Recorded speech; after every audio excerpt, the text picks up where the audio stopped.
the whole next morning business. Okay. I feel fresh. I got my coffee, Clear-headed.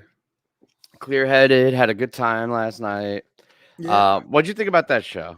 I'm curious before I even hint I as to I what I thought that thought. it was superior to the night before. I really thought from the opening they were just hitting on all cylinders. I think having the first night get comfortable, acclimate to your surroundings. The second night you walked out there, you own the place. Sure, sure. Yeah, it's funny because I felt like it was the opposite for me, the opposite trajectory of the night before.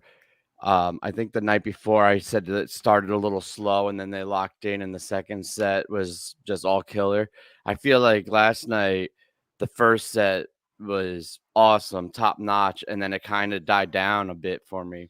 The second set was a little, I don't know, left me wanting a little bit, but we could get into it. We'll start off on the top of the show. I should have put it up on my screen. I'm going to be looking down a bunch. But they kick things off with Blaze On. That was a fun way to start the show. That's another Fish song I think that can benefit from the horns and that Yes. conversation we were having yesterday. It's interesting. I guess Trey had maybe Don Hart or somebody wrote all these horn lines for it. And it seems like the one in Blaze One, I really like it, but it seems counterintuitive. It doesn't seem like instead of going straight with the melody of Blaze One, it seems like it's arranged to be a little bit of a counterpoint to what's going on, which I like. I wonder if they do bring in somebody like Don, or if like Nat and Jen and Write their James own. write the parts and like kind of arrange it. Right. Well, Because some they're of all them, talented enough. Like they know theory enough to do that, I would say. right. And some of them, like Mr. Completely, I mean, a lot of these have been around forever, so they've had the horn lines forever. But yeah, the newer Fish tunes. Or something like I Never Left Home, which was the next one, which is what? That's a Mercy tune, correct? Yeah, I like that though. I I really did do too. like that one. I think that's fun. And it was another big chunky song to start off with, which was kind of like, I guess, not to be a size queen again, but like yesterday they were all 4 5 minute songs, the day before night one. Yeah. And then to come off with 2 10 minute, I mean, I think Blaze On was like 13 and then 10 for Never Left Home, which was Yep. cool. Yep. And then I'm with you. Olivia, I thought this is a, I don't know, I'm not familiar enough with um Tab. Like I don't know if that's like a common song or not, but that's a cool little ditty. I mean, it's not a lot there, but it's really fun. Like I All thought that right. was a I really think neat. it shows up regularly. Yeah, yeah, it was cool. I Definitely. liked it. All right. And then we get another Fish song, Undermined, which is another one that I think that's perfect with Trey because of the percussion. You get Zero and, Yeah, it really benefits from that. It's funny though. It's like two drummers. Like that's how much I admire Fish. Like Fishman is like he almost fills it out almost to that level of two drummers just by himself. But it really, I love the percussion in it.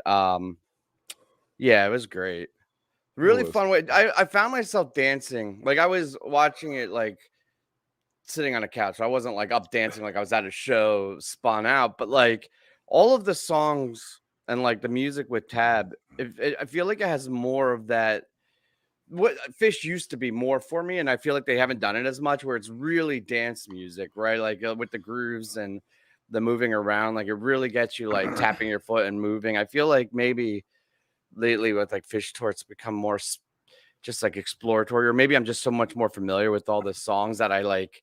I don't know, but I was all of the whole first set just made you want to like, Yes, groove. definitely. You're like you're judging me like what the fuck are you talking about? I'm not No, dancing. I totally get. Somebody I tweeted last night about it, and somebody said I was up in my couch dancing, up in my room dancing, Yeah, like it makes you living want to in. get up, and I feel like that kind of harkens back to like the early days with Trey. Like that was always kind of his part of his thought process in writing was he's like wanted to get people to dance. I've heard people Yes, describe Fish as like a dance band before anything else, before rock band or anything else. It's like their Trey's a goals. song and dance man. Yeah, the song and dance man. But no, Undermine was great. Um, And all Flew right. Away was great. We get another Mercy tune there that about And so being that in was all Trey's head. pandemic times, right? Yes, yes, that and I Never Left Home. I'm not sure about any in the second set. Life Beyond a Dream, Yeah, a I lot of guess, music came came out out of from that. them. And then sixth in the we'll get there to the encore. And Flew Away was great. It had some interesting. I really noticed how Trey with this lays out. When he's with Fish, he's always playing. But when the horns are going, he'll lay back and maybe just hit a little chunky chord or something, or even drop out for a few bars, which I assume must be hard for him to do. Yeah, I guess maybe it's a mindset, right? I didn't make that exact same thought, but now that you say it, my thought that I had later on was when he did start ripping, it came out of nowhere almost, like, right? And I was like, oh yeah, it's Trey. Like I was all in like tab land with like the orchestrations and everything. Right. And then I think it was in the second set, like about to run or in spin or something where he just starts ripping, and I'm like, and I think it's what set that up was earlier in the show, he kind of sitting back a lot and letting the whole band take which is, magnanimous of him, right? Like even Yes. when it's his band, like just kind Uh-huh. of sit back and let them groove. Right. Smart move though. All right, and then we got the cool down song Shade. People really like Shade. Yeah, especially when it's blocking the light. I don't know. It I is guess what it I is. have to find a girlfriend or something if I want to like Shade. I don't know. I don't know. I have a wife and she fucking hates shade. She throws shade on shade all the There you time. go. Nice. And then we get to the tab tunes, some burlap, sack and pumps, and then there was a moment in there, and then push on to the day. But I guess this is again the meat. This is going to be the meat of the set. Burlap, sap, and pumps is one of my absolute favorites of his. Yeah, me too. I never understood why it didn't make the jump in 3.0 with a lot of these other songs to Fish. Yeah, it's weird. I don't know. It's great tune though.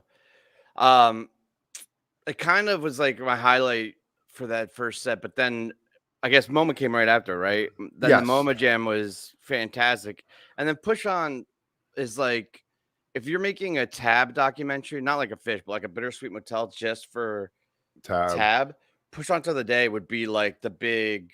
I feel Right. like the He keystone was song. dancing. He Oh, was he's like having a kicking his great feet up. time. He got up and like was over the audience to total rock star mode. Loved it. Yeah, it was fun, man. It was a really, really solid first set. And it was a party set too, right? I feel like the second set we're about to talk about. I'll let you do your set break Right. housekeeping, but the second set I felt like went in a completely different direction for me. It was like all uplifty, hoity Mm-hmm. toity, like I don't know. All right, so we're at set break. We are at set break, and make sure you go down, like, subscribe, ring that bell down there. Remember Wednesday, 9 Eastern, we have Houseplant coming on. We have a bunch of other great guests coming up. I'm going to keep under my hat for the moment, and also look for microdoses. We got a bunch of them the first week. We didn't get many of them last week, but they We'll will get be back on it. right. We will be. They will be popping up as our schedules allow. If we're busy one week, probably won't be one. If we have a little time, there And probably will be. and go ahead and let us know in the comments what you thought of the show last night, Tab in Chicago. What was your highlights? What was the low lights? And Right. share your thoughts. All right, drifting. This it seems like a strange opener, but It is a it strange worked. opener. It worked for me. It didn't. I know it wasn't the big rock and roll tune out of the box. Right, and then it's kind of like, all right, maybe you could take it into something that would make it make sense, but going into Wave of Hope, which actually I'm not one of those people, and I think you know this. You're probably one of the people that took me this direction. I'm not a big Wave of Hope hater because of how they've implemented it over the last 2 years with Fish. I Yeah. think it's become a great song, but in this context, No jam. no jam, right in the two spot, all feel goody, no, down dark and evil or Right. anything. I don't know. It was a soft way to start, I think. In my hypercritical douchey Fish fan opinion. Right. Exactly. Yeah. I was excited when they started playing Wave of Hope, and then when all of a sudden it was Gotta Jaboo with no jam, I was a little like, the song doesn't carry the weight if you don't let it breathe and open up. Right. So Right. Gotta Jaboo was solid. Yeah. It's always a fun song. It's another song that fits well with Tab, I think. Right. I think it was originally Tab. I think that Yeah. was one of the original trio tunes. Well, it's in So that same time period of all right, those like Farmhouse, yeah, that we farm, talked right? about. All those songs. It's hard to say like which Where side they they belong came on. from. They fit both though. That's why it's great about them. They Mhm. really work well in both. Okay, now spin.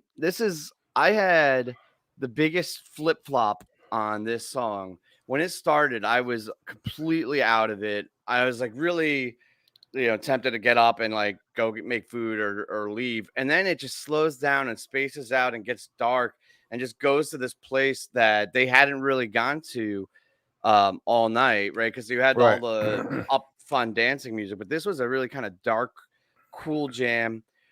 Really featured guitar in it, which is awesome for Trey, right? To Right. be featured, and ended up feeling very soulful and a very big highlight for this set for me. Right. And I was just that don't the like the way it right? starts. Was that the one that James had the big solo on? uh, I think either that or Valentine, one of them. It seemed I feel like Natalie had a big solo on one of them, and James did on another one, and it really jazzy fit. Again, it yeah, was I think playing it off was of Spin. right. I love Spin, and Spin into Valentine. I thought was a brilliant move since both of the lyrics.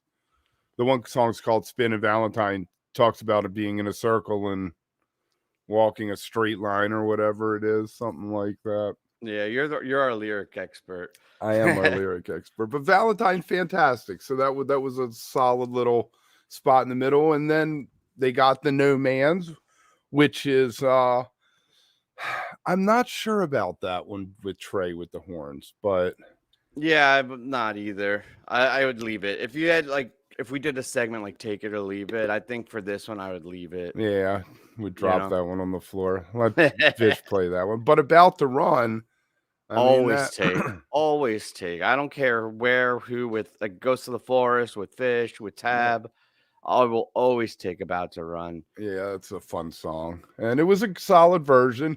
I was like, I always feel it's weird when it's in the middle of a set. For me in my head, it should be a set closer, just because it is the big rock and roll song. But Yeah. Although I kind of like sometimes when he gives you that climax in the middle of a set, because when you're like in the middle of it, you feel like that's the end, and then they come back and play more and more and more, and you're just like, oh shit. You know what I mean? Like I like mhm, that the penultimate climax of the set. Um right. yeah, so then Simple Twist Up, Dave, fun way to start. I love that with the zero and the percussion and everything. It's super fun. It is. It's a good Um one. yeah. He likes, as much as he likes tubes, he likes the word twist too. Yeah, he Because we have does. Simple And Twist Up, Dave. simple. All right. And we had Twist last night. And then in the encore, we have a Twist song. I guess you could do Interesting. a simple twist A into simple simple twist. twist. Yeah. That would be Simple fun. Twist. That would be. I wonder if that that's the same Dave from all the Gamehenge songs. You look Yeah, too much like Dave. probably. I have Maybe. no idea. Then we All got right. then we get another ghost song, A Life Beyond the Dream. Goes to the forest. You Yeah. gotta Yeah, it goes distinguish. to the That forest. reminds me, dude. I don't know if you've been following the ghost bracket at all, but people were melting, Oh, the whole Prague melting yesterday. thing and Prague taking Lakewood. out Yeah. Lakewood. I'm kind of with them. I can't believe that happened. I love the Prague ghost, but fucking Lakewood, man. I I I didn't seed it. Lawn Memo and Brian Brinkman Right. seeded it, but I probably, if I did, I probably would have put Lakewood as number one overall. That's how much I love that song and that Right. version. And to be taken out before the final four, I'm just, oh, it's brutal. Yeah, it Um, is. yeah, so back to the tab run or second set. I feel like how do you describe that dad rocky feel goody, lift uppy, emotional type of music that like came out of the last few years? Is there a name? Is that what people, that's not yacht rock. What do I people call call that? I call it Tolle rock Tole after rock? Eckhart Tolle, because he started reading Tolle's books, and that's when all this stuff started. Like No Man in No Man's Land was from a Tolle book, and then That on came out from there, from Big Boat. Tom Marshall started doing that too, I think. I think he Right? might have been the Yes. one Well, that passed it along. right. Yeah. I think the story was Trey gave him the book. He ended up writing No Man's, but I think that's as far as Tom's interest in Tolle went, because all the Mercy songs are just Trey. Yeah. You know, all the Ghost of the Forest songs were just Trey. Well, I So think A Life Beyond the Dream and Rise Come Together both fall into deeply into that category. And we had so much of it in the set, and it was just, I don't know, man. I got my own, I it got a little guess. sweet, got a little Yeah, sickly stuck in the back of your right, throat. right. It was a little bit like exactly. And okay, now fast forward, we're gonna jump around real quick. The end of the encore, I think they knew that, and he could feel it, and they're like, okay, we need a palate cleanser. We need Yeah. something a Let little me do a shot savory. of tequila here. Right, a shot to end it with the Carini. Uh, but then Mr. C, I mean, all right, well, now we're Yeah. going back for those of you who Right. didn't Yeah. see it. After Rise Come Together, we had Mr. Completely. All right, Mr. Completely. I just some of those 2002, 2001 versions that were like 35, 40 minutes. I when they go when Trey does it now, it's always shorter, and sometimes I miss those lost jams with it, but so tight. Super tight. You know, that's the beauty of, I think, the horns with the Trey band. It does have to reel him in a little because he knows in 16 bars we're going back into the song and the horns are going to hit, Yeah. kind of thing. Right, which I guess if that's what you're, I mean, that's what you're going in for wanting. That's not a terrible thing, right? No, It's no, kind of I it's a have nice, no issues. Sometimes you need to have boundaries around what you're doing in order to help you focus, you know. right. And okay, do you think that with Fish, the other guys don't give Trey as much boundaries because they kind of follow his lead? Am Yeah, I like definitely. you know what I mean? No, Like I feel definitely. like he's just free to do, and I feel like ironically you would think with the Trey Anastasio Band that he would do the same thing and be, but I feel like just by the nature of the instrumentation and the songs, there's a Yeah, lot more confinement there. there is. There is. You And have I'm to glad tell we your have both, honestly. I like yeah. that we're getting Tab and Fish back and forth. I think it's a great mix. Yeah. Um, yeah, I like Oh, Mr. C though. It's a yeah. great way to end the set. We got one acoustic song for the encore, which I'm just not sure about this song at all. It's the whole point of the song is to let you know the fact that it takes 6.5 minutes for light to get from the sun to you. It seems like that's the whole point. I don't even think that's accurate though. Isn't the I thought the sun was 8 light minutes away, not 6.5. Are we closer to the sun now? Oh no. I have no idea, but I mean that's what the lyric to the song says, and I'm just like, dude, really? You could have just tweeted that. You didn't need to write a song. Yeah, and it's like 3 minutes of a Yeah, it song. isn't even 6.5 minutes. Like that would have been a cool premise to like write a jam or a cool song that was exactly the length of Right. the light getting from the sun. So during that period, but like it's like a 3-minute acoustic, like Yeah, but it was nice that he had the backup singers out, the horn section out to sing that yeah. with him. And then we got some cool banter. I always Right. loved some Trey banter. That's the one thing about the acoustic stuff is it feels like it frees him up to talk a little more and bullshit. And the Sinatra story was cool, like coming out Yeah. like, hope you have a good time. I Yeah. just did. He's totally gonna steal that though. He's gonna be at Yeah. a venue and he's gonna be like, have a good time. I just did, Trey. Right. No, no. All right, and then we get a debut, Blazing Down the Twisted Wire, which when the Mercy album came out, I was like, that was the song to me that I thought would make the jump either to Tab or Fish. So Wait, I thought it was Is It In My Head was the name of it. it's called Blazing Down the Twisted Wire. Huh. Yes, but the lyric is In My Head. We're gonna have to fact check that. It was cool though. Does Fishnet have the set list up yet? They weren't doing the set list last night. I guess someone was at the show. Yeah, Blazing Down the Twisted Wire. Yeah, but Live Fish has it. Is it in my head? We're gonna have to find out. I'm not saying right now. Interesting. But there's a conflict there. Gotta call up Scotty. All right, I can hear Twisted Wire. Yeah, Chemicals on Fire. They just sent a surge charge blazing down the Twisted Wire.